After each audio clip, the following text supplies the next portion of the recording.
Welcome to the show, Kimmie with Jackalope Farms. How are you doing today? I'm good. How you doing? Wonderful, wonderful. So we're just gonna go ahead and get started on what's the your beginning story with cannabis? Like, what your origin story? Like, how did you get started in the industry? Yeah, so weed's always been around. I grew up in Reno, Nevada, which is like on the border of California, Northern California, basically. And so weed was always coming in. So like since a teenager, it's always around. And then I left home at like 16 and started traveling and playing music.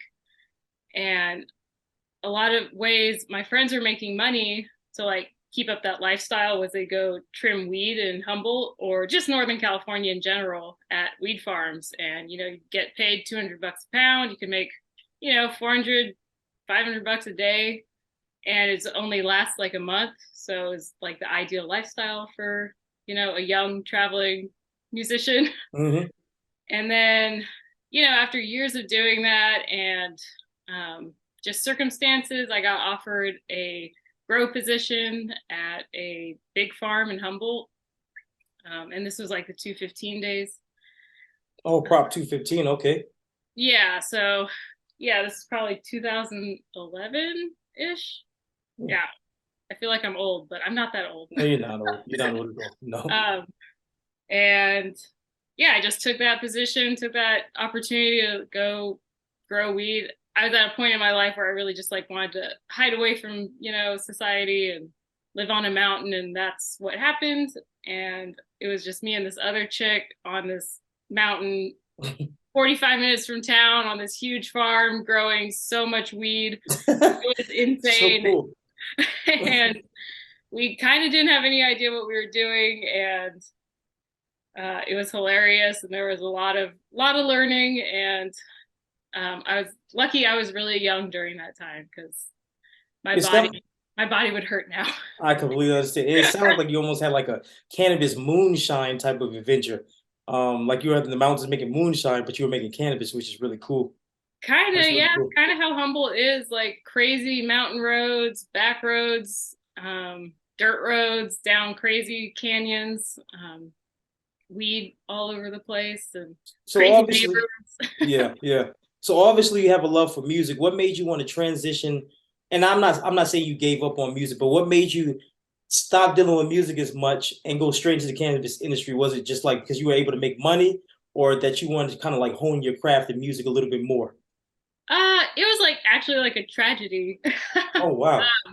I was in a band and we were, coming up and touring a lot, but we were like hopping freight trains to a lot of our gigs. And Hmm. the guy that like started the band with me, he like died on a train. So in that like grief, like cannabis came into my life and was like kind of this huge healing factor. Okay. Wow. But I love music. Like I'd love to like go back on tour, but it was all circumstantial and kind of sad. But he loved fucking weed, so he'd be really proud of me. That's good. He was That's like the good. biggest. He loved weed, so he'd be laughing at all this shit. R.I.P. man. R.I.P. R.I.P. Dang. So wow, that's a lot different. A lot of so all Crazy right. life. Transitioning from music, who are your mentors that help you learn cannabis and cultivate and hone your craft in cannabis? Um, yeah. So when I was starting to grow, there was like a lot of misinformation out there. So I was learning some things from people I was working for, and I was learning some things from friends. And the cannabis industry and agriculture industry and like the science like never really intersected too much. It Hmm. was very separate when really now it's like coming more together. So I've learned to grow weed so many types of ways and have changed how I like to grow probably like four times by now. That's awesome. But mentor wise, starting, I learned from my first boss and he was doing it a certain way. And then I had a partner and his friends were really they were really on the forefront of like learning about compost teas and microbes and like um, working with nature and soil. And that's kind of the route I went to because I saw how easy it was and just how just how it felt better than like buying a bottle of nutrients from the store and pouring it in water and then um, the weed So, grows. so what gave you that confidence to start Jackalope Farms? Because I'm going to actually ask you how you came up with the concept for Jackalope Farms and everything. But what gave you that confidence? Was it working for somebody, or was it growing up in the mountain, or was it just a combination of all of it? So, yeah, so I only worked for this big farm for like 2 years. And then from that, I started my own farm in Humboldt. Mm. So that farm, not branded at all, it wasn't like that then. You didn't have farm names and stuff. It was you grew weed and you sold it to somebody Okay. under the 215 days. It just, so that was like my own farm and I was running and with a couple other guys and we did really good, but we were renting the property and we did really good the couple of years, but then that's when Humboldt County was starting to pass out. They were going really hard about like cutting farmers out and busting, like raiding them. Mm-hmm. So that was like always the pressure of the farm, like we could be raided at any time.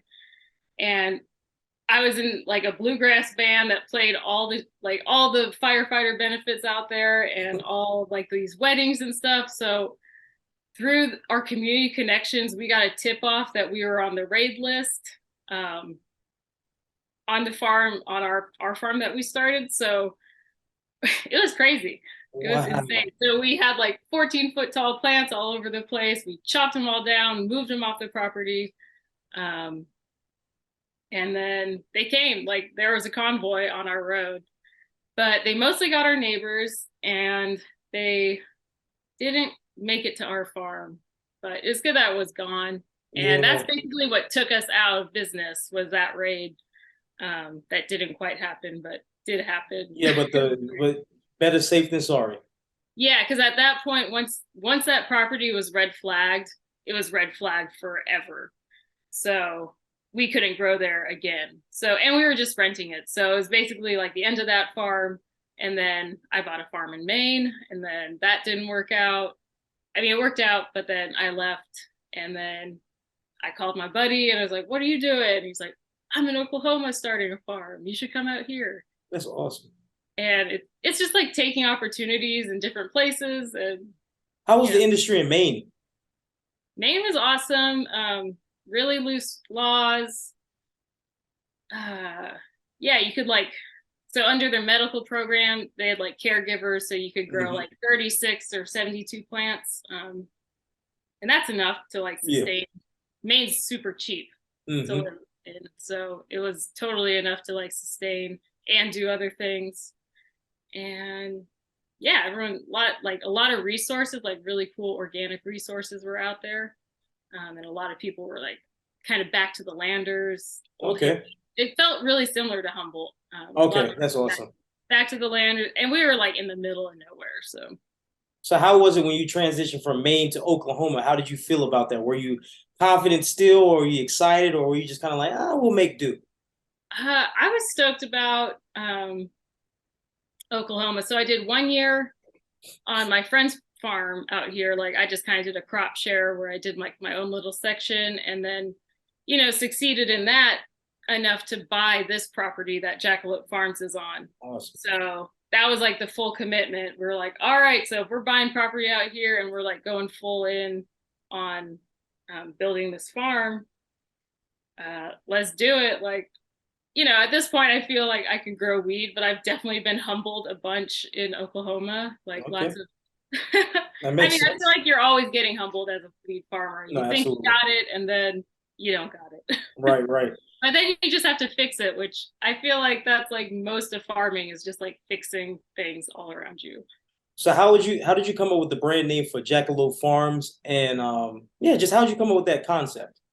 Because I know that's a mystical character. So how did you come up with that concept? Yeah, well, I love little critters as a person, but jackalopes, they kind of go hand in hand with like country music, and I love country, so you have your whiskey and you whistle at night, and they'll like come out and hang out by the campfire. That makes sense, almost like a bluegrass symbolism. Yeah, Yeah. totally. So it was kind of like, all right, we have to like come up with a name like right now for paperwork wise. And I've like never like made a name for a farm. It was just like, That okay. makes sense. So me and my friends like busted all these names out. And we're like, Jackalope Farms. That one sounds good, and let's go with it. You know, That's easy to awesome. brand, easy to make like artwork for. Okay. People like jackalopes. No, Jackalope was cool. I think they even what was it the Jackalope was one, as a mascot for one of those. Was it a beef jerky company? No, Lunchables. I think it was Lunchables. Oh I think they had dang, a. Do you? I think it was a that's Jackalope that probably was. some subconscious shit. Yo, I think it was a. I think it was for Lunchables. It was a weird little critter, and it was actually funny critter. But okay, Jackalope Farms. Obviously you were working on other farms before. How was it transitioning into owning your own farm? Like, what was the process of paperwork and licensing and all that stuff? How was that? That's where it's not fun at all. Um, yeah, so owning the farm, like owning the land that we're on is like the big deal because it means you can do whatever you want, you know.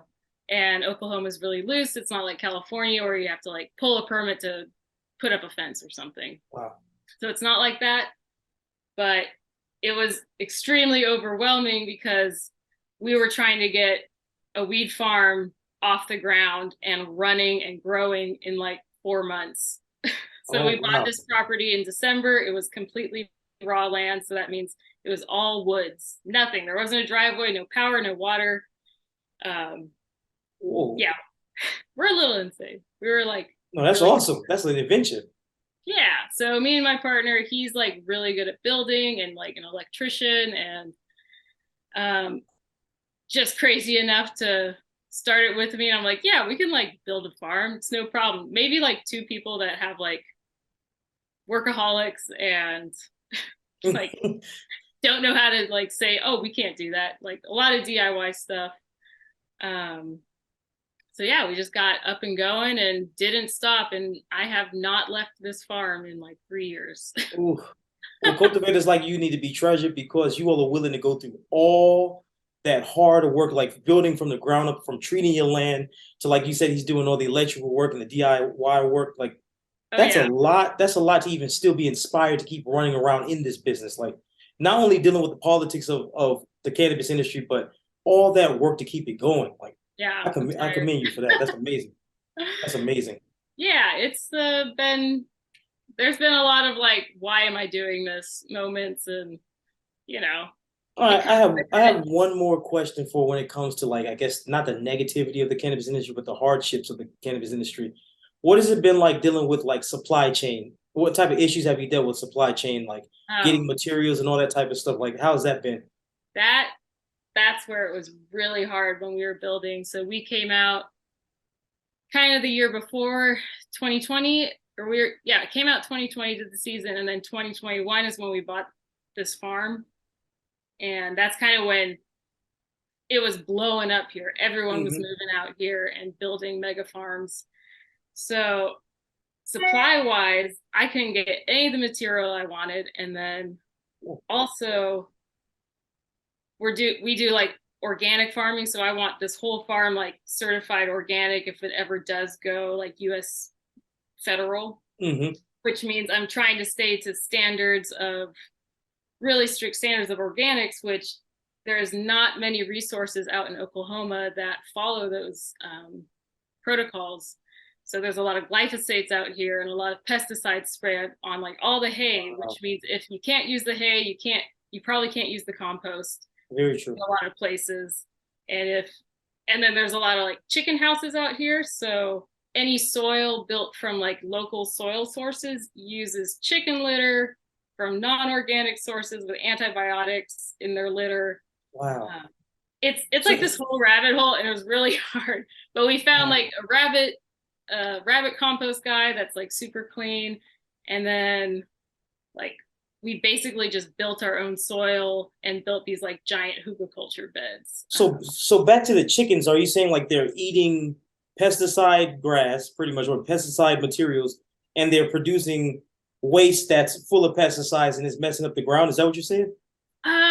that's not exactly what I'm saying. It's maybe like I live by all the chicken houses and like Hmm. smell them and they're Yeah. gross. But I know like, they're pumped full of and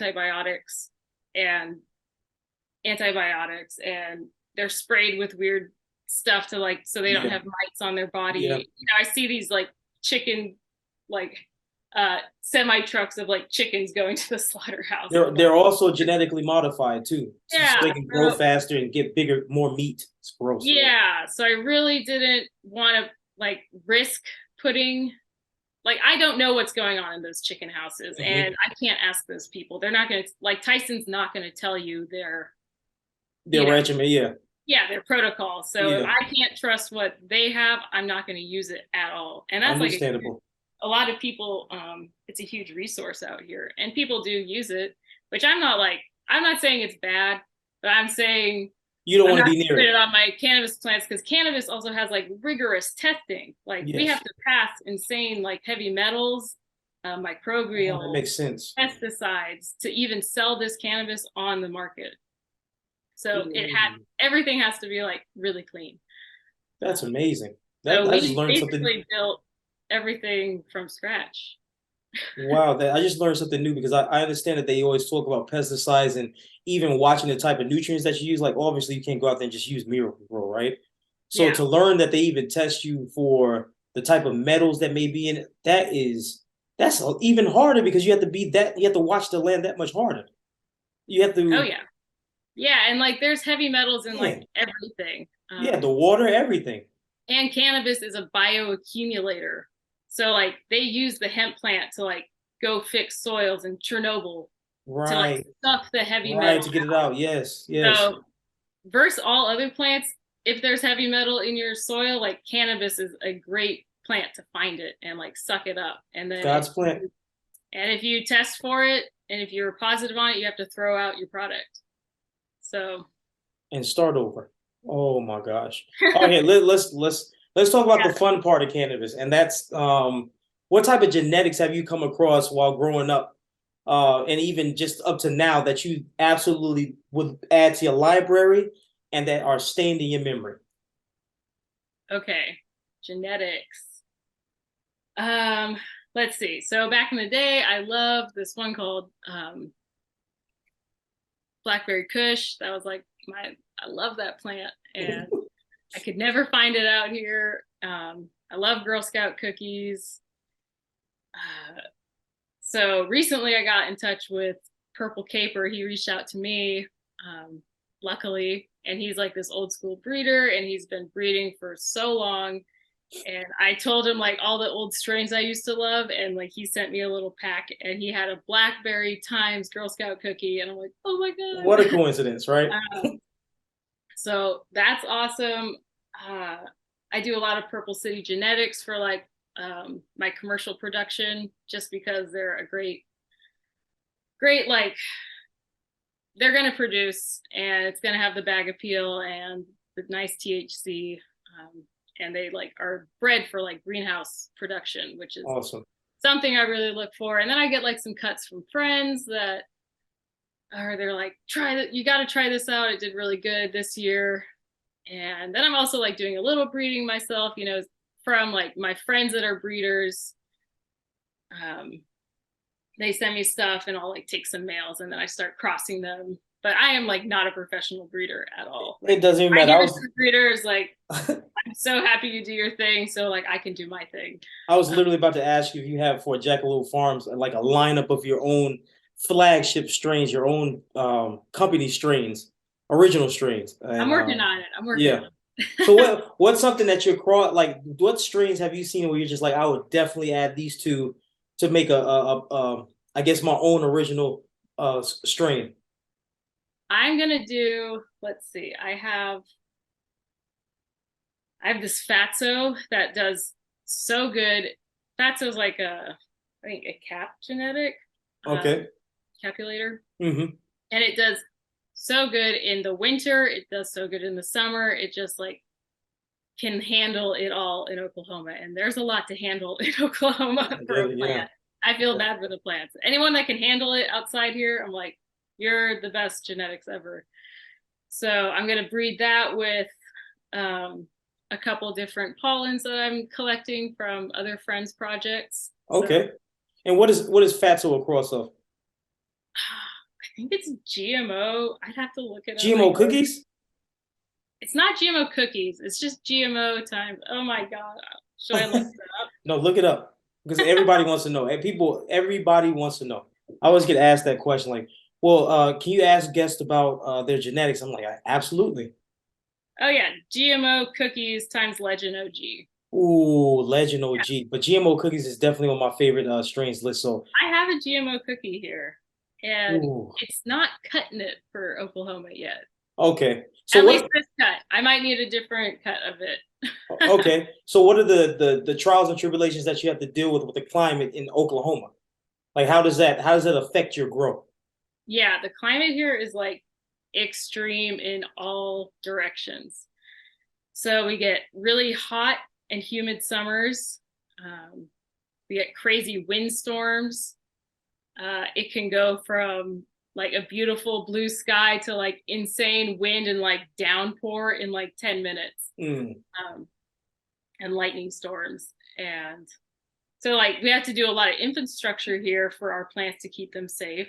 And then plants that are like weak, like a lot of OGs that used to grow, like fall over, like, Mm. they're kind of weak. Yeah, yeah. So those don't really make the lineup. We have one OG that has stood the test of time of Oklahoma, so that one's a keeper. Um, and then we also have a lot of pest pressure, like any bug. Like I'm constantly like on the Google camera, like taking a picture of a bug because I've never seen it To get research on it. yeah, I'm That's like, what funny. is this thing? And it's like they're usually not bad. It's not like they're pests. That there's just a lot of biodiversity around here, which is really cool. Um, and then yeah, there's like fungus out here too, so you have to watch that. So this is my fourth season going into Oklahoma climate, and I haven't we haven't had any problems. So That's good. fingers crossed. That's awesome. um, So, okay, let's go ahead and talk about, I guess, getting your product to consumers. Like, what's your process? Do you work through dispensaries or like how do you get your product out to consumers? yeah, so Oklahoma's cool. Like growers can work directly with dispensaries, so there's like no middleman if you don't want there to be. So we, grow, dry, trim it all up, and then it's still legal to have deli style in the Mm. dispensaries here. That might be gone as of like in the next 3 days. We're finding out if there's still going to be deli or prepackaged, or we're going to have to go prepackaged. Of course. We're in like a Laws, really laws, weird, laws.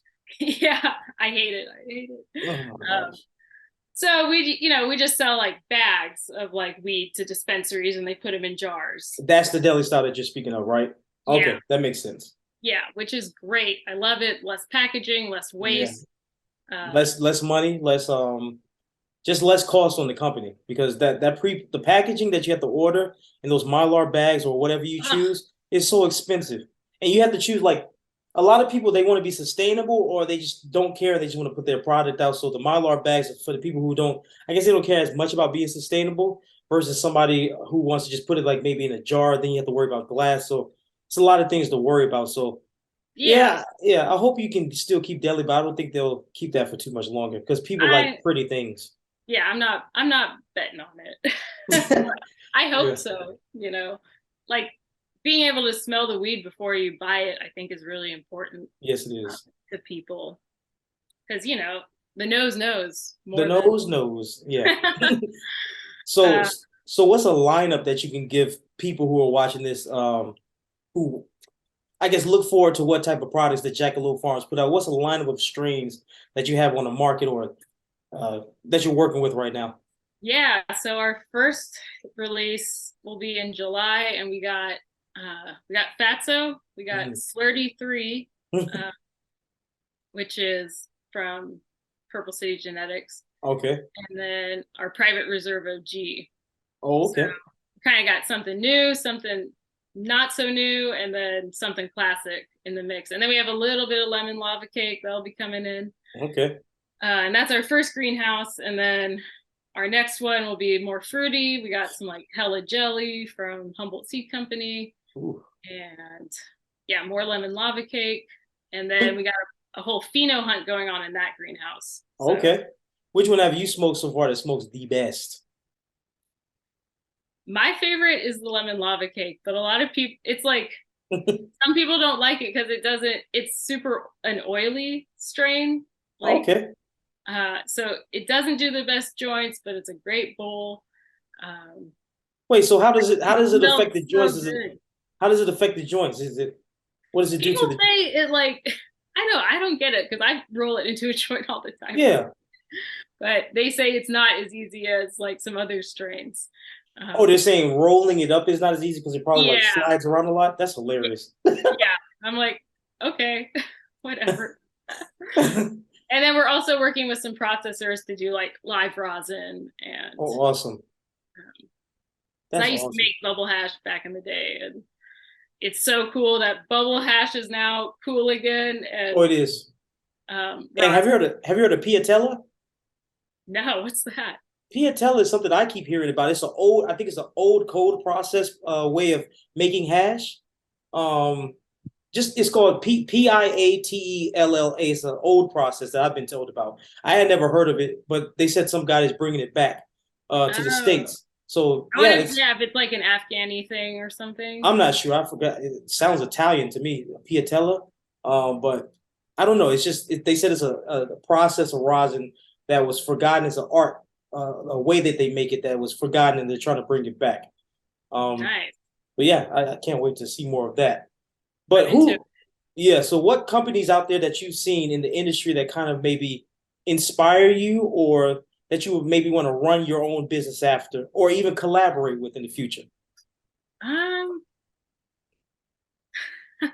I have like I like how we're doing things. That's good. I would like to. I got like some homies out here that I love what they're doing. You know, I got Red Dirt Rays. He's like true blue, sweetest guy. Like really cares about soil and health. And then Hmm. Apex Greenworks, great guy, another Humboldt grower or like California grower that came out to Oklahoma and is just doing it right. And there's really not many outdoor farmers in Oklahoma. Um, it's kind of like an all indoor industry, and there's few and far between um, outdoor guys. So the indoor guys sometimes talk shit on the outdoor guys, Yeah. or like we get a bad rap because everyone So thinks it's that's one got. thing I've never understood, and this is coming from somebody who is actually um, an outdoor cultivator. Why do they talk? Why do you think they talk so much crap about outdoor? Because I would expect that outdoor would be the cleanest and best because it's drawing nutrients from the earth. So why do you think indoor talks so much crap about outdoor? I don't know. It's a good question. Um, Without being like snarky or rude. I mean, I grew indoor too. Hmm. I think maybe because outdoor can like outprice them or something. We get Really? a good like we can grow. I get asked if my weeds indoor all the time, and I'm like, I want to brat. Like I'm like, no, this is outdoor. Like this, you see this shit? This is outdoor. Yeah, It's good. You and you can, should brag. yeah. Um, and it comes at a lower price point, and a different environmental impact. But indoor makes those like beautiful nuggets, like the bag appeal. But if they're grown with just a bunch of salt and Yeah, the blue powder and the green powder, yeah, yeah. That's like what I. like you want to put that in your lungs, like you're combusting that. Yeah. So I don't know why indoor. I know a lot of indoor guys that are totally cool, and they're like, "You're insane that you do this, and I respect you." Um, So do you involve yourself in any like competitions or events with your product? I do a lot of like events. There's a cool organization called like Dope Women in Weed that I Okay, I've heard do of them. like events, and I'll like maybe talk on like a panel. And I've talked on a couple panels here and try to do like more educational events. Competitions, I don't know. No, you don't have to I don't compete. want to pay to give my weed away. Yeah, yeah. um, for like, I want to be a part of the competition, but I also think everyone grows like good weed. Like, I've never been like in Humboldt or in California where I came from. It was never about who has better weed.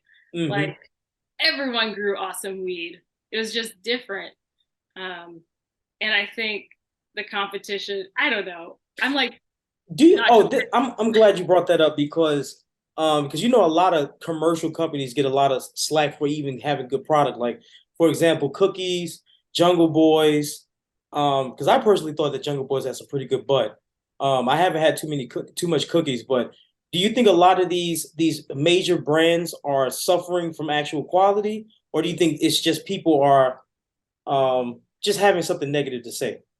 From a lot of the major brands that you've seen, do you think they're growing good weed out there? I think it depends on the brands. Like cookies, I know like outsources their weed. Yeah, Like they're not growing it. Other not people at are all. growing it. So you could Hmm. get such a huge variety. And I've personally known people that have gone totally fucked by that company, Hmm. um, and lost their farm. And, because you're growing their genetics, but you don't know if their genetics are going to do good in your environment. So that's one thing you'll get. Like a company like that where they are outsourcing and like they're not. This is our grow. Like Hmm. we are growing it. You'll get a huge variety, and who knows? Maybe one nugget's going to be better than the other nugget. I'm not really familiar with Jungle Boys, but I think they have like a huge indoor, and they grow it themselves and they brand it themselves. All They're right. like Well, integrated. I don't really know. I don't know. no, I get it. No, believe me, I have a lot of things I want to say about cookies, but I'm just gonna leave that alone. But anyway, um, I mean, what? they're just like the mega. No, They're they're awesome. The branding is awesome. But again, yeah. I've heard so many things about the actual product. And in my opinion, the product means the most. Because you have people like you or Sunboat Grown who are out there growing pure fire from outdoor. And yet those are the same people, like the indoor people, cultivators or the big brands that talk crazy about the outdoor cultivators when you all are really putting in so much work. So I don't know. Forget it. The point is, People love to talk shit in this they industry. do. I know it's And I'm bad. like, yeah, we're all on the same team. You It's got to remember that. they just literally forget about the plant. Like the plant has anything to do with it. Like I don't know, it's bad. Yeah, Um, I just laugh a lot and like to have fun. And I always find my homies in the industry, and yeah, it's cool. Like there's a bunch of cool craft farmers like out in Oklahoma, small time, putting their heart and soul into it. And even if they're exactly. indoor, like they're killing it. I'm like stoked to be their friends. So far, what has been your biggest accomplishment in your career? Oh man. I don't know. Biggest accomplishment. Probably these hugelkultur beds. Like succeed like That's awesome. building those in 2 months was like insane. It was like being one other person. But I guess still being in the business is just an accomplishment enough. Um, Awesome. I don't know if I like want to do this forever. Like Yeah, I kind of want to I'm like I love traveling and I love leaving the country, and I think I want to use cannabis to like further that type of lifestyle. absolutely. Absolutely. Okay, so we'll get to the final question. What do you think? What else? What is the motto of Jackalope Farms, and what message do you have for the cannabis industry? All right. I guess the model would be try to grow as regenerative and sustainable as possible to bring clean medicine to patients that you feel good about them smoking into their lungs of Mm. possibly extremely sick people. You want it to be a medicine, like quality over profit, 100%. And also uh, try to be good to this earth that's giving us this and like treat the plant well. So Absolutely. something like that. That's And perfect. then to the industry, I hope maybe we can lead by example and you can grow bomb ass weed outside too. Um, and, you know, we're all on the same team, We are. take the man down. And if, Actually, I'm sorry. Go ahead. I'm sorry. oh no, that's it. I'm just Actually, I did want to ask you this question too. Is we're actually branching closer and closer to federal legalization. What do you think some things that the laws could add to be benefit cultivators? Like, what do you think they can do that can just really help you guys instead of hurting you guys and letting corporate in? If they loosen the reins, of course, and treated it like agriculture, of course, that would like help us so much. Um, treat it like a plant versus this entity that they're turning it into Cash something crop, yeah. way different. That it's not. That would be great, but I feel like it's gonna be hard anyway they do it, and just try to hold on and stick with your community. Build local is the best thing I think anyone can do for like a Absolutely. small farm. We're a small farm. We're not big, and I don't think we'll ever, get huge. Well, it was nice to document you in this record because I really want to keep this going as long as possible, and I would like to, do future content with a lot of the guests that we have on here because you all need to be documented, you need to be talked about, you need your voice heard because they're really trying to drown you all out with corporate and just being that what we represent is obviously not legal to the world, like, but it's not illegal either. So Yeah, it's not illegal. It shouldn't even be no a one should problem. no one Yeah, should have any any record yeah, because of any say over this, yeah, at all. So like it's nice to have you all in this I guess this library of documentation for yeah, who the thanks. Yeah, we'll trailblazers see were. how it Yeah, goes in a year. yeah, absolutely. So I really Oklahoma might appreciate. take us out. No, well, just we'll pray that they don't, and I pray that they don't. So just keep on moving. I appreciate what you're doing for the plan. I appreciate what you're doing with your business. Thank you for your time, for real. Yeah, thanks. If you're ever out in Oklahoma, you can holler. Absolutely, I will. And I don't want to take up your whole day. So you have a wonderful day and you take care. All right, peace out. All right, take care. Have a Bye good bye. one. You too.